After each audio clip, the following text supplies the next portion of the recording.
Alright, what's up guys? Today on the Kickers Podcast, we're going to be talking to Garrett a little bit about what the Both Sides Project is a little bit more about. We're going to break it down a little bit more, and we're also going to be talking about how hunting has an indent in the community, in the world, and in also the animals and the environment that they're living in. So let's jump into this podcast a little bit. With Project Both Sides, I explained it a little bit before this podcast. We were talking a little bit before, and I was talking about it. How do you think this project applies to the world right now? Why do you think we are trying to push it so much? Why do you think it's so important to us? I think it's very important encouragement with the way the world is right now, and just trying to get people to see, what we grew up doing. Trying to get people to see, what we grew up doing and what it means to our family. And I think it's a great project what you got going on, and I fully support it because I've had my fair share of, non-hunters and very liberal people even questioning why I would harm an animal. And I think for us to get them to see that what we're doing is we want to be able to provide for our families. That's why originally hunting started. We providing for your loved ones, providing for your family. You're not just out slaughtering animals over and over again. But there are bad people out there, and that's all they get to see. They only see what the media shows them with poachers and what social media shows them with the poachers hunting for ivory and elephants and rhinos, and so we automatically fall under that category. Yeah, that's what they think we are. Yeah, I'm going to break down that topic a little bit. I'm sorry to interrupt, but so we're learning, if you were to go off social media, like you said, or the website, the internet, if you were to go off of that basis, the internet has more of us, the white rhino population going down. It's going extinct because of poachers and hunters. But let's look at that like that. That's putting a bad name on us, but in all reality, it's not us that are legally hunting. It's not us that are taking our part and doing what we actually are doing as hunters and what we actually care to do and what we spend our whole year planning around to go hunting. We don't do that. We go out there, take that animal legally, but you do have those people that are hunting for that ivory, like you said, and that are killing those animals illegally, and that, I think that's where we get our bad name as hunters. And I really wanted to, that's a great subject that you brought up, because I think that's a really big reason why we do get doubted as hunters, and we do get hate from other people. But in all reality, me and you personally, we are going out there legally and killing that animal legally with a tag during the season with the correct weapon, and we're taking that animal appropriately, so to say. And ethically. Yes, exactly. Ethically, yeah. So we talked about this in another podcast a couple weeks ago. I think I covered this before I left. Haven't posted it yet on my YouTube yet, but we're talking about ethical shots and what it takes to put in an ethical shot with a bow. And if you don't have the ethical shot, would you take the shot? And it is really funny podcast because we break down if it's really an important subject with a bow. I don't know if you hunt with a bow or not, but I pretty much, that's all I hunt with is my bow. I'm going to hunt a cougar this year with a bow, but a bear with a bow. Pretty much anything I hunt is with a bow. And so it breaks down, it really breaks down that if you're getting that ethical shot, and if you're really taking part in that ethical hunting ways, that with a bow you have to make an ethical shot. And if you don't make that clean double lung or heart shot, or if you're not hitting the vitals, it's going to either take a really long time for that animal to die, or it's not going to die and the arrow is going to be stuck in it. so this happened to me this year. I hit a deer, and we were able to find it still alive. Everything's good with it, but I hit it. It was 32-yard shot. Do not know how I missed, but I missed to the bottom of the deer, the butt area, and I hit its hind leg. But it's fine. The arrow's out of it. It's living, so we're all good on that. But yeah, that's a whole nother podcast that we can talk about in another podcast, ethical shots, and we talked about that. Really broke that down. And back to us as hunters, I think we really do care a lot about that animal for us to be training. See, with me and my bow, I shoot 60 arrows about every day training up to the hunts. And for me to spend that much time, I don't think people realize that that's showing respect. I don't know how to put this. That's showing more respect to that animal because I'm preparing to make an ethical shot on it and yes, absolutely kill it. And in a video, a Ridge Reaper video that I was watching actually the other day with my nephew. I love watching them with him. And it was Cam Hanes and Joe Rogan, and they killed the bull, and he says that it's the fastest, easiest, and most ethical way that elk's gonna die. And I think he worded that perfect. There's no other way to word a clean archery shot, a clean rifle shot with that animal. That animal is either gonna get killed by a bear, killed by a wolf, or killed by old age, disease, something like that. And for us to put that animal to a use for meat, for memories, and I'm going to ask you later on in this podcast why you hunt, and I'm going to tell you why I hunt, and we're going to really break that down a little bit more. But I think the reason why that is so important right now in the hunting society, in the world today, is because we are getting more self-reliant. We're not being able to produce our own food. We're not being able to produce all this. And I can't remember the act.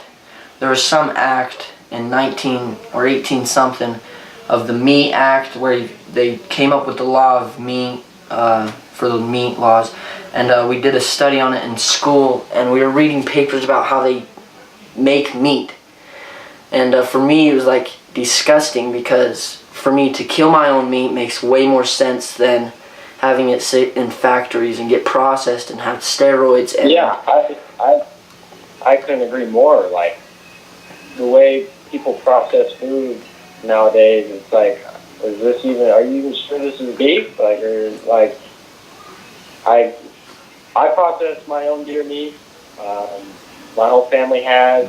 I know what I'm putting into it, and I think it tastes the best. There's nothing else. I don't think there's anything better than my own processed venison that I even put in the hard work for and months of preparing. And when I finally put that animal on the ground, and I'm so thankful for God when I'm able to put that animal on the ground, and I respect that animal, and he fed me for the next, if I make it last, if I'm not eating good, like the next 6 to 7 months. And I think what people really need to understand is it's called hunting. Not killing. Yeah, yes. That's a great subject that you bring up also, that it's not called hunting. My dad always tells me that. Last year on my bow hunt, I got so devastated, and I was, Dad, why am I not killing this animal? I've put in 4 stalks to it, missed once, blew the other 3 stalks. Why am I not killing this animal? And he says, it's not killing, it's hunting. And that brought a huge perspective on hunting, and just anyways. But back to that meat thing, I mean, they are making meat out of 3D printers. They're like chemically making meat. Like, what, can I just ask how you would eat that? Me personally, I wouldn't trust it. But like you said, we're paying so much to that animal when we kill it. We're preparing so much. That meat's gonna last us 6 months. If we kill 2 deer, 2 elk, 1 deer, 1 elk, or even just 1 deer, or You know, that's providing lean, healthy meat for our family. Yeah, That absolutely. that is. I mean, don't get me wrong. This meat is people. This is my favorite subject. I talked about this in my last podcast. Actually, people are asking me day in, day out. People at school ask me this. How can you make a hunting trip cheaper than just going to the store? This is actually the real question. How can you make hunting cheaper and easier than going to the store and just buying the meat? And you know, it really kind of confuses me there, because honestly, that deer's not any cheaper than a hamburger you can go buy at the store.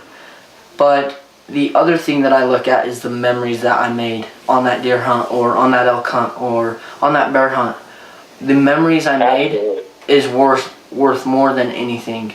I could not agree more. I have a tattoo on my left arm. It looks like a silhouette of mountains, and it's the latitude of longitude of where I've hunted and camped with my family the most. It's in Wells, Nevada, and that's the reason I got it is not because I've happened to take an animal there. It's the amount of laughs I've had there. It's the countless hours of just sitting under the stars and, you know, learning more and more about the sport, and more about my dad and what he was like at my age. Just, there's honestly nothing like it. Like sitting down around a campfire or sitting in a wall tent and out where you can't even hear cars drive. Yeah. All you hear is birds chirping, river flowing, coyotes yelping, and like it doesn't get any more natural than that. And I couldn't agree with that statement more. Like the memories I've made with family and friends doing this sport definitely outweighs the memories that I've had, you know, in the moment. That moment lasts, you know, unless you're putting on a real long stock, then that can last about, you know, a good 4 or 5 hours. But the moment of taking the animal lasts a couple seconds. But those 6 or 7 days you spent with your family or your friends and the people that mean the most to you, you'll have that forever. I listened to my grandpa tell stories about his hunting trips and back in like 1920, and he loves it, and he remembers those more than anything else, and that's what I want to pass on to my kids. Is like, it's more fun. You know, I'd rather eat tag soup than, you know, I'd rather have fun with my family and eat tag soup. You know? Yeah. Yeah, I think that the memories is a huge part of why I hunt and why you hunt. So let me ask you that question. If you were to pick one reason why you truly hunt, whether that be for the meat, the memories, just getting out, you know, I've had tons of different answers on this, and for me to hear everyone's answers why they hunt is just crazy, because it's crazy how in one subject, the hunting community, in one sport, or like football, they aren't going to say the same reason why they play football. And it's kind of crazy to hear all the reasons why people hunt. And so if you wanted to explain a little bit, you just kind of broke down why you kind of hunted, but if you wanted to break down a little bit more why you hunted, what would that be? I hunt because life is so busy nowadays with work and school and my dad working and my mom working. I hunt now. It's not only to provide, but it's a solid 1 to 2 weeks where I'm with my family with no interruptions, laughing it up, having a great time, and I don't have to worry about my dad's phone ringing for him to go to work and on call. I don't have to worry about my mom taking my sister to cheer practice. My sister's a cheerleader. I don't have to worry about my sister having to go to practice. It's us, and we're in the woods, and there is absolutely no interruptions, and I'm with my family, and my family means the most to me. And that's why I hunt, because I love just being with them and having not a single worry in the world that it's going to be interrupted. Yeah, for sure. And one day, unfortunately, my parents won't be here no more. That's just how life works. But I'll have those memories. Just no interruptions whatsoever, unless just making memories that I can pass on to my kids. And I hope they'll experience the same things with me. Yeah, so let me ask you another question that I get asked a lot. In my first podcast, my very first one, I actually talked about that a lot. I talked about how it's a time for me to relax and to just get away from the world. The world's so busy these days, like you said, with phones. Phones are just a huge interruption. Yes, they can be used for good, but they're causing a lot of things, a lot of trouble in the world, and so you can just get away from that, escape from that.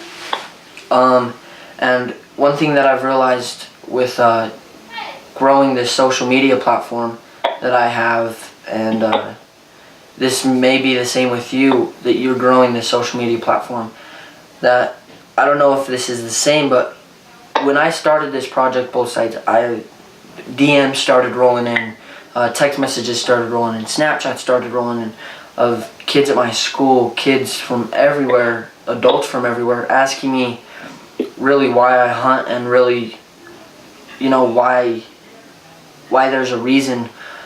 I don't know how to put this, but they would just ask me tons of different questions, and for me to escape from that social media, the life, work, school, it's just amazing to get out there in the outdoors. So let me ask you this question. I get asked this a lot at school, actually, because I talked about it in my first podcast, what you said, and I said, they ask me this is how it is. How is your escaping different from my escaping? So whether their escaping is the beach, just a hotel, something, a vacation, something like that, how is that different from our escape? So I want you to break that down, if you could. Break that down and tell me how they're different. I think the main reason they're different is they're still surrounded by so many distractions. Other people, other things. If they're at the beach, they're surrounded by hundreds of people. If they're at a hotel and at a restaurant, basically almost screaming to have a conversation with somebody if they're at a business. And there's still so many different interruptions. If you're at a beach or Disneyland, like if that place gets crowded beyond compare, like yeah, for sure. That makes a difference. Like when we're out in the woods, it's 4 or 5 of us and some trees. Nobody's gonna interrupt. Nobody's gonna interrupt what we're talking about. Nobody's gonna like, hey, can I get my cow here? Or somebody's phone goes off and somebody falls in front of you, or like somebody drops a glass in the restaurant, and there's no interruptions in the woods. There's still so many different interruptions that can go on at a beach, hotel, restaurant, things that you named. Like, there's no interruptions in the woods. Like, you might hear, a squirrel squeal up a tree. That's the biggest interruption you're going to get. Yeah, exactly. Yeah, So I think that's the main difference, I believe. Yeah, I totally agree with you because, I mean, like you said, there's just nothing to interrupt you. And for me to say that getting away from my phone, getting away from social media, getting away from my camera, my gear, and stuff like that is kind of crazy because I'm still working on the mountain, but it's a different type of work. It's more of what I enjoy. I tell my brothers this all the time when we're out there. They're like, why are you packing all your camera gear? Say it's not something that I want to make money off of. It's not something I want to do. It's more of an escape for me. It's something I love to do. I love to share what I do. I want to make a change, and so yeah. We're gonna take a little break right here. I gotta check the audio on one of my cameras. I think it's dying pretty fast. So I'm gonna check the audio and then we'll go from there. So if you could just like, let me plug this in. My bad, dude. It's been a crazy day. Alright, if you could just say some words, anything. What? A bird? Go again. Really? Yeah, okay, sweet. Okay, that sounds good. Sorry, man. My batteries are dying left and right. Oh. I just had to check the audio. But, okay. So, was there anything that you wanted to cover a little bit more on those topics, or anything you want to touch up on that topic? I think the last point you just made about why you take your camera gear hunting, why you tell your brothers, is I feel the exact same way. When people ask, like, oh, are you like making thousands of dollars off of what you do? No, I'm not, and I don't want it. Yeah. I mean, it might be nice, and if it happens, it happens. I'm just sharing my hobby. I love, like, I'm sharing what I do, and like, people like it enough, then cool. I'm not worried about how much money I make off of this.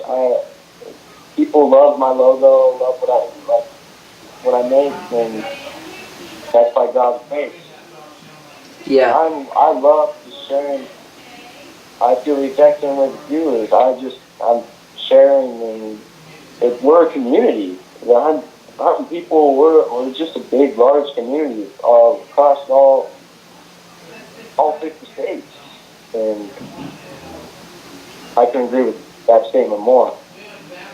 Yeah, I mean, I think a huge thing is I asked another guy that's starting up a YouTube channel for the hunting community, and I mean, I think he's gonna produce some great films, some great footage and stuff like that. But you know, he asked me for some help, and I said, okay, yeah, I'll help you get started. I'll give you a camera and stuff like that.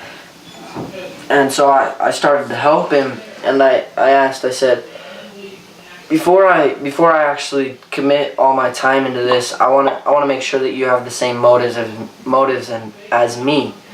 And this might be a little sidetrack from what we wanted to talk about on this podcast, but I'm just gonna dive into it. I said, well, actually, let me back up a little bit. When I did my hunting hero with Jordan Harbertson, he asked me what my why was. Why Kickers Productions? Why do I do it? Who do I want to become from it? He was really breaking me down, making me think a little bit. And before I went into that video, I did not know my motives. I did not know why I did it.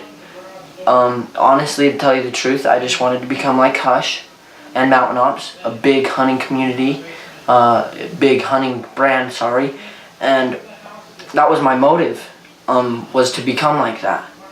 And so I went home that night, I really thought about it, and I said, what is my why? Why am I so passionate about this? And to know a little bit more about me, I'm not allowed to play sports. I have a heart disease that doesn't allow me to play sports, and so from a young age, the only things that I'm able to do with my dad, my brothers, is hunt and fish. That's pretty much all I can do with my brothers and my dad, like bonding wise. That involves traveling and stuff like that. And so for me, I'm like, okay, I can really make this passion into something that I want, and I can help people from what has happened to me. So I really broke it down that night, thought about it a little bit more, talked about it with a couple of my buddies, and one of my buddies, he's a good buddy of mine, and I can share anything with him. He's just one of those good friends that I can talk to whenever. And we talked forever that night. We hung out, we slept over, we talked forever that night about what our motives are in life, what we want to become in life. And I said, I I really want to help people like me become what they want to become, and I want to change the world. I want to change the negativity. I don't want any negativity here, and I really want to bring in tons of positive stuff. And he says, dude, you're doing that with your YouTube. And I said, great. Well, I'm gonna change this. I'm gonna make it even better. And we started that night planning Project Both Sides. I'm planning another one right now, and from there I just started to grow. It was like someone's helping me, and just keep flowing in followers, subscribers, you know.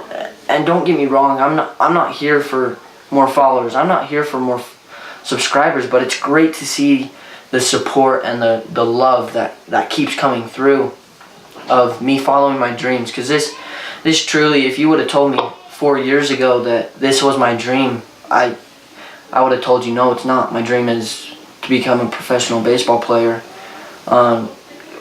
Because I was playing Little League baseball, I was loving every minute of it. And you know, I think another big thing that we were going to talk about is taking things for granted. I really never took baseball for granted. I was always pissed off I had to miss Friday night hanging out with friends so I could go practice. And to me now, missing a Friday night to go hunting, or missing a Friday night to edit videos, it's like, oh my gosh, this is amazing. I'm doing what I love, and I'm really putting in that time. So back to this subject, I asked this kid, I said, what are your motives? Why are you doing this? And he said, well, I want to become like Hush. I want to make money.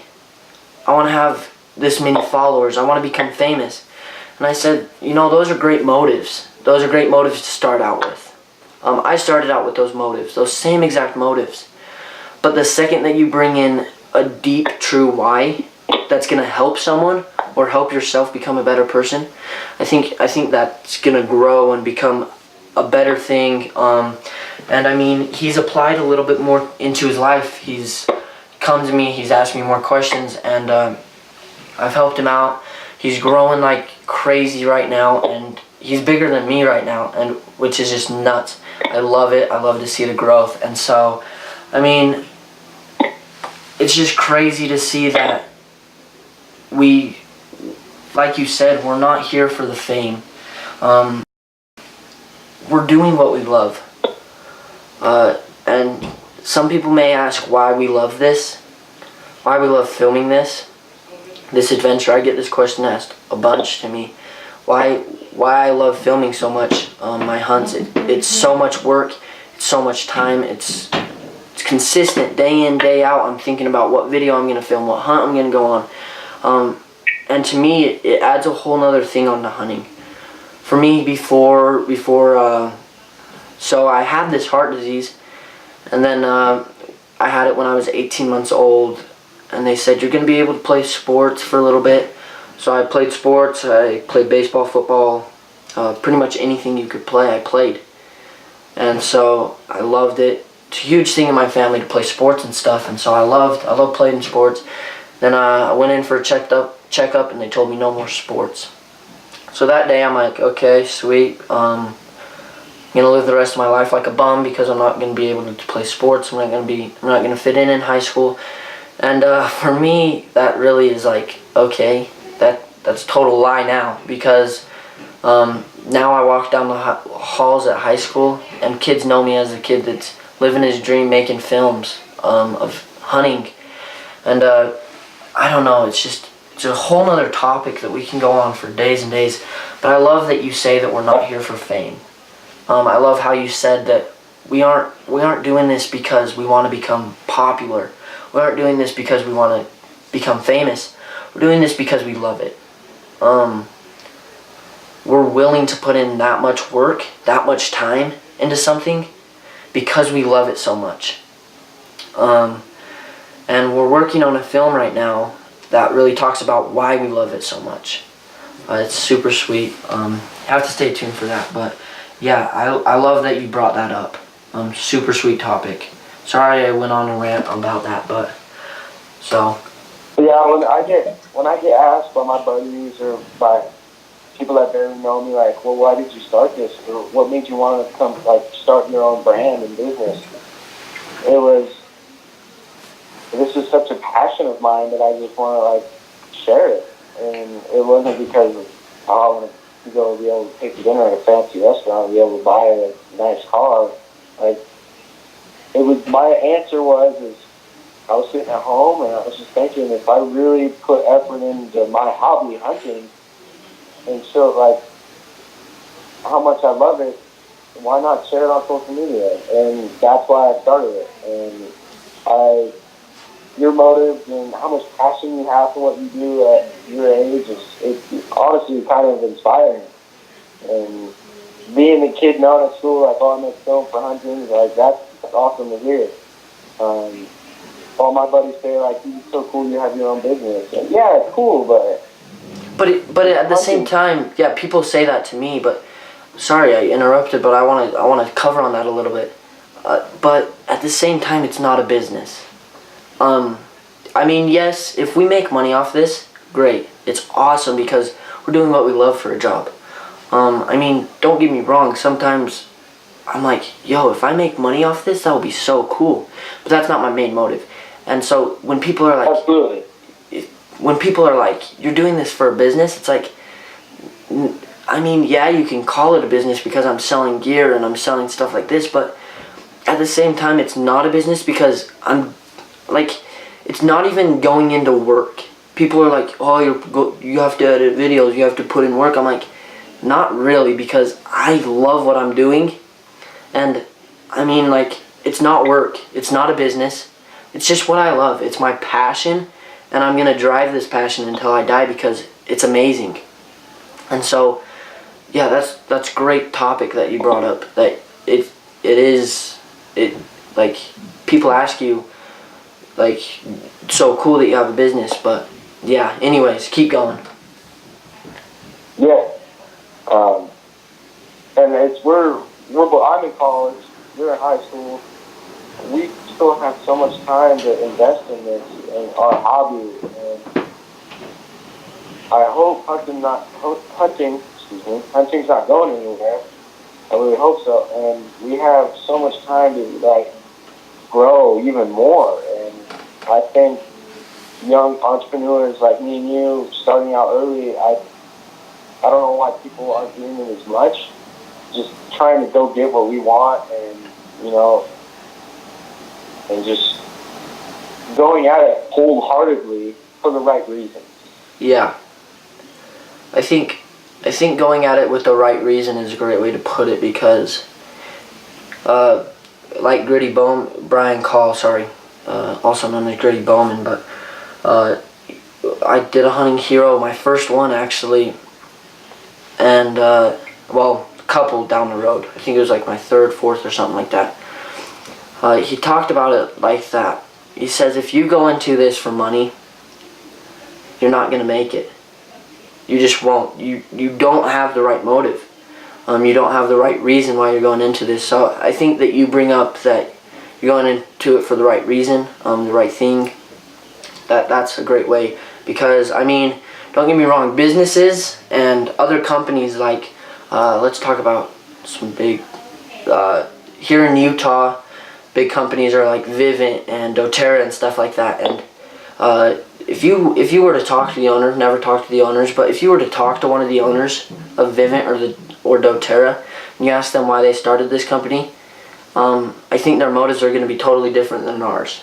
I think their motives are going to be support for family. I mean, they are multi-millionaires now, and they just started out like us too, as entrepreneurs, small businesses. They just started out and they've grown over time.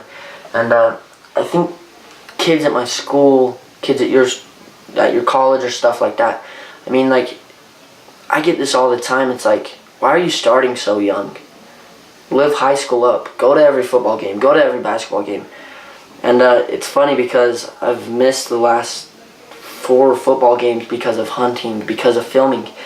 And all my friends are like, dude, we need to hang out. It's like, I would love to hang out with you, but I want to put not saying that our friendship's not gonna last, but I want to put in more time into my passions, my things I love, the things that I really am passionate about for the rest of my life, things that I want to impact people with.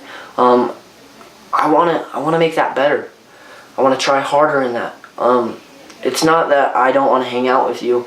It's not that I don't want to blah blah blah. It's that I want to drive this passion more than anything. I want to drive it harder than I've ever driven anything. And so, I mean, with us starting this, you starting a Snake Mountain Outdoors, I think is what's it called, right? Yes, sir. Yeah, so I think with you starting that and with me starting Kickers Productions or things like this, I mean, don't get me wrong, the first people that really introduced this to us, to the YouTube life or to the social media platform was Hush. And I mean, if we look at them now, they're huge, they're growing, the biggest company in the hunting industry for YouTube and stuff like that. And I think people starting these days, kids starting these days are looking at it like that and they're saying, oh, well, you know, I'm really passionate to be like them. I want to be just like them. And a cool quote that I live by day in and day out is, be who you needed to be when you were young. Or be who you needed when you were young. And I know I'm still young, 15 years old. But I live this day in and day out. I got a little nephew and he watches everything I'm doing, hunting-wise, life-wise, life choices. I think every time I think about it, it's like, if I were to make this choice and he's watching me, then he's gonna do that.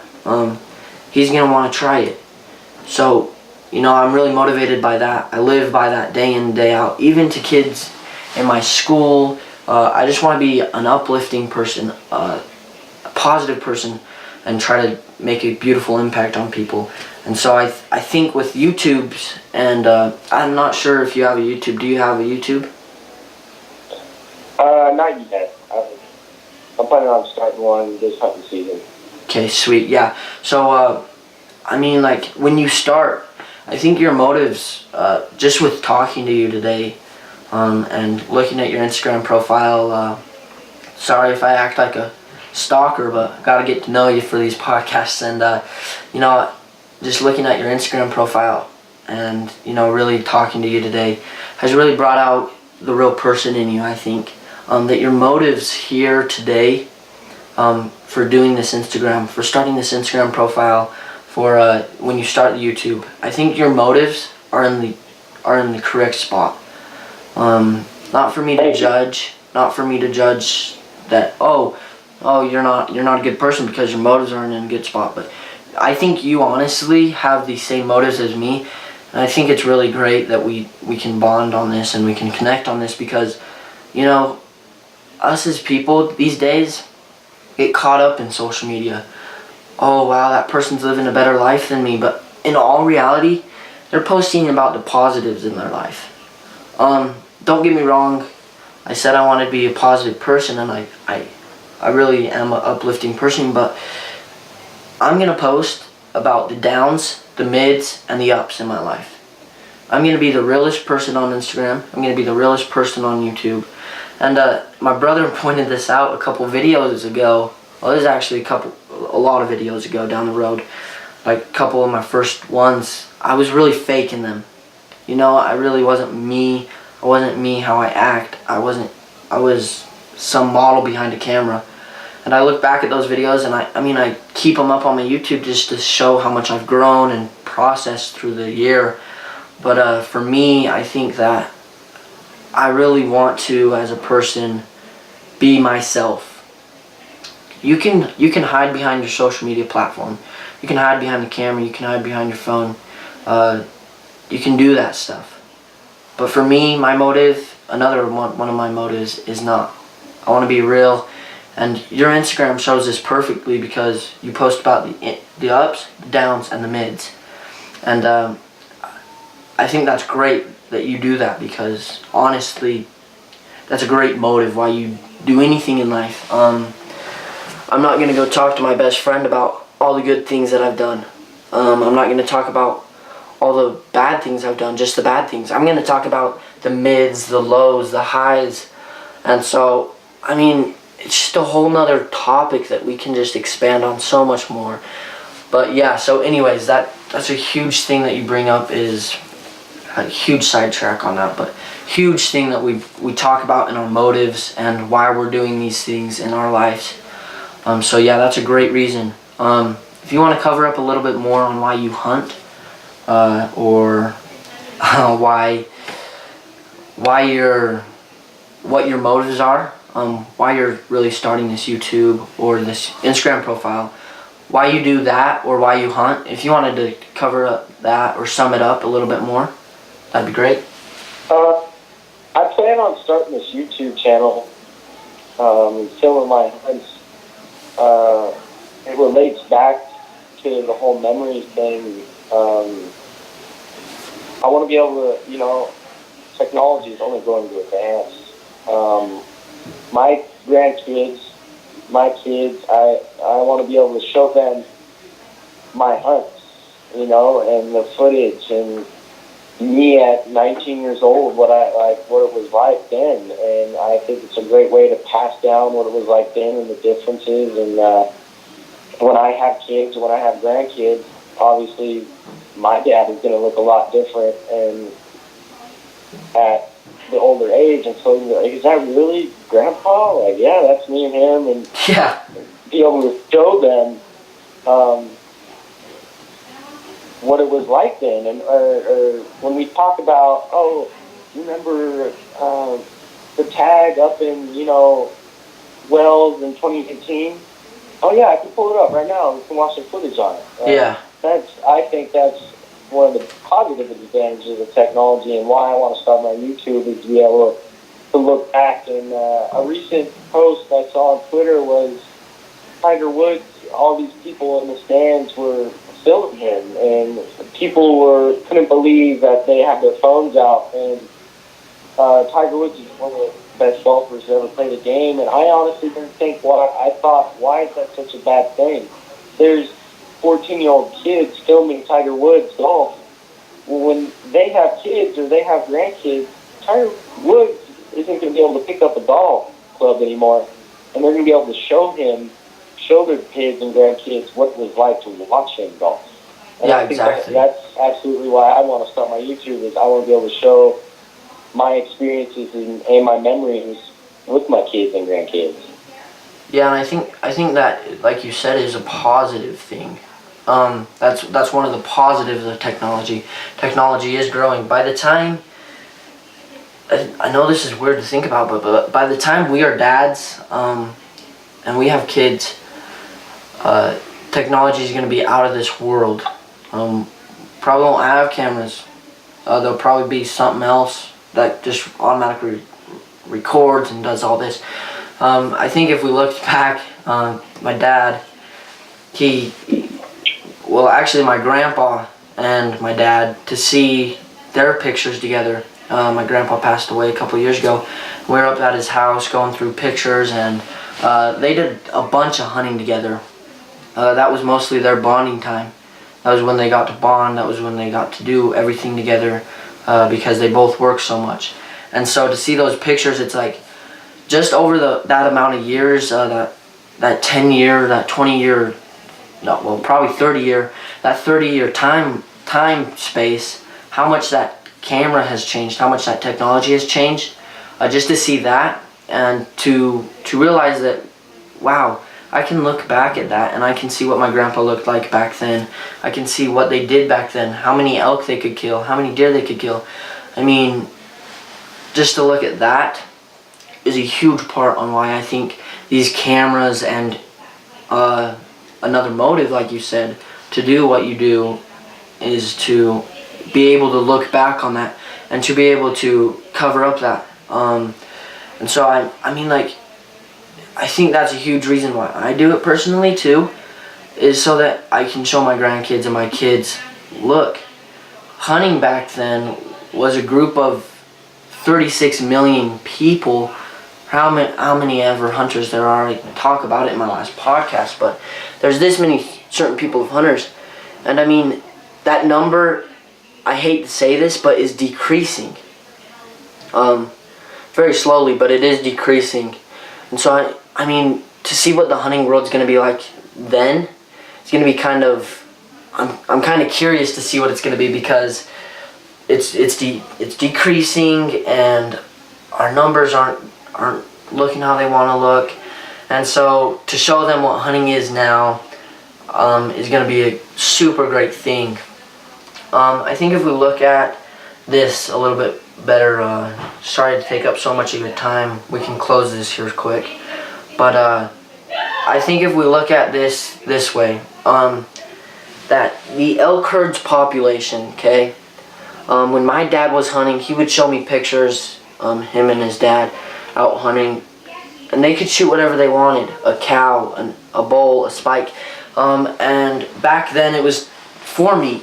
The only reason you hunted was for meat. I mean, that was, you would go out, they'd let school out for the rifle hunt, and you would go kill 2 bucks, 2 does.